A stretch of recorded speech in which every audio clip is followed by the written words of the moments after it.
If you've seen some of Joe's old videos where I guest starred, you may have noticed my unapologetic hate for Pan. Now, I know a lot of people hate Chris, but he hasn't really done anything to annoy me. He's just a kid character, and believe me, I've seen worse. There was even an episode dedicated to him realizing how useless he was and then going through an arc to better himself to help Sonic. Did you hear that, Pan? Someone who wants to better themselves to help their friends in battle so they don't have to be saved in the end? For years, I joked about how useless she is and what a terrible character she is. But does she really deserve all my hate? Yes! Absolutely! Oh my god! Who thought this could work? She's just the worst! I'm getting ahead of myself. I know some people like GT Pan, and I'm not here to tell you you are wrong or tell you what character you should like. I'm just here to explain why I don't like this particular character. And if you like GT Pan, I respect that. But just like some people hate Chi-Chi, Vegeta, Kale, and Caulifla, and even Goku himself, there's just something about these characters that just trigger us, and I'm here to explain why. Alright, now that we got all the formalities out of the way, let's dissect one of the most hated characters in Dragon Ball, GT Pan. Alright, to Pan's credit, she did start off with an interesting arc. She was tired of being treated as a kid and wants to prove she's a capable fighter. Okay, simple enough. But you can read this under several layers. A. We haven't seen anyone in the Sun family go through an arc to prove themselves. Usually they are born with great potential and are ready for battle. If anything, they go through arcs that make them realize how they should be more serious fighters or them returning to fighting. B. Her arc is very similar to her mother's arc in the Majin Buu saga, when Videl wanted to prove to her dad she should be taken more seriously. C. We haven't seen an underdog story since the Frieza saga. You can sort of make an argument for Gohan versus Cell, but that was more of Gohan finally reaching his full potential, and by the Majin Buu saga, the Saiyans were all very powerful warriors who no other human or alien could reach. And if we really want to dig further, Pan is a quarter Saiyan, and the only one in her time. She doesn't have much Saiyan blood in her, and is mostly human. So it would make sense for everyone to assume she doesn't have as much potential as the other half-breed Saiyans. Even Bulla, who's not a fighter, would have been viewed in a higher status than her as she is half Saiyan. It would be cool to see Pan struggle to keep up with the other sea fighters.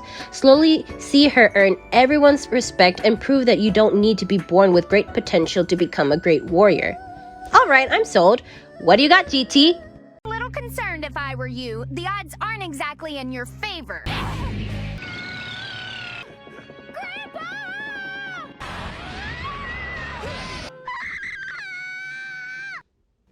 Oh, we're doing this. Fun! Pan is not just a damsel in distress. She's the worst kind of damsel in distress. The entitled, I'm just as strong as the boys, dumbass in distress. These characters think they are so great that they rush into battle despite having little to no real battle experience compared to the main characters, get one-shotted or kidnapped very easily, and when they get rescued, they are actually ungrateful to their rescuers. But because they are also dumbasses, they never learn their lessons of running into battle, whine that they should be taken more seriously, and continue to rush into battle, resulting in more kidnappings, one-shots, or even worse, they put others in harm's way. Yet, they never seem to learn their lesson, still are boastful idiots, and seem to be there so the plot can put our heroes in harm's way, which makes these damsels more harmful to their teams rather than to be an essential part of the team. Pan constantly needs to be saved by everyone while trying to prove she's a capable fighter. At one point, she gets saved by Giru. Freaking Giru! You're making the little cowardly robot a more competent fighter than you, Pan!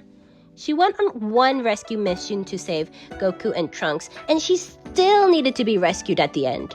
Which, you know what? Let's count how many times Pan needed to be saved.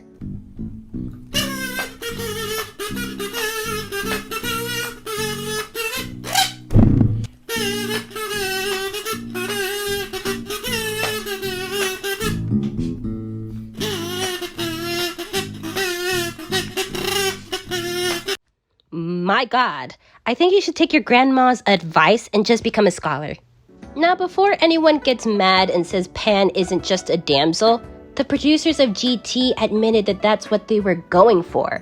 In an interview with Dragon Ball GT producer, he quotes, "Pan's role was to be strong, but still lose to the enemies and then rescued by Goku. To be a heroine who makes Goku a hero. And how Pan's the sort of character who goes even if told not to, so it's easy to have her cause trouble." Laughs. So yeah, from the words of the creators themselves, Pan is just a character to make the hero look better. She's there so when she's in peril, Goku can get mad at the enemy and yell his "I won't let you get away with this" speech at the end. She's not a character who goes through a hero's journey. She's a tool for someone else's hero's journey. She really is just there to make everyone else look good when they rescue her. Her once interesting underdog's journey has now devolved into a whiny, spoiled brat who only proves everyone's perception of her was right. That she does get in the way, she does slow the heroes down, and she's not ready. Which is why Pan is just a dumbass in distress. Wait a minute! What's wrong with being a damsel in distress? Are you saying every character has to be a powerful fighter? Well, newsflash for you, not everyone wants to be a fighter, is physically strong, or needs help defending themselves. So you can take your ignorant butt off the ignorant. You done? Yep, I think I proved my point. Good, because that's not at all what I'm saying. If you saw my "Are Dragon Ball Z women just doomed to be housewives" video, I made a point how you don't need to be a fighter to be considered strong. Well, I'll also add that you don't need to be a powerful fighter to be a good character. Amy from Sonic X had also had damsel in distress moments, but I'm still an Amy girl because I enjoy the character. Even Bulma in the original Dragon Ball had her moments of saving, but I still like her. So why am I so hard on Pan? Well, a couple of reasons. If you're going to make a damsel in distress, then either make them interesting characters, useful in other areas other than fighting, or just a fun character you want to save. Going back to Bulma, although she's not a fighter, she's still the Dragon Ball's team tech master. Was funny, an older sister figure to Goku, who also served to introduce Goku to the world, and had her own character. She had a purpose to the story. Maybe not for fighting, but she's still an essential part to the team. Pan, on the other hand, is not. Because she is the fighter girl of the team, she doesn't have any other talents to help the team.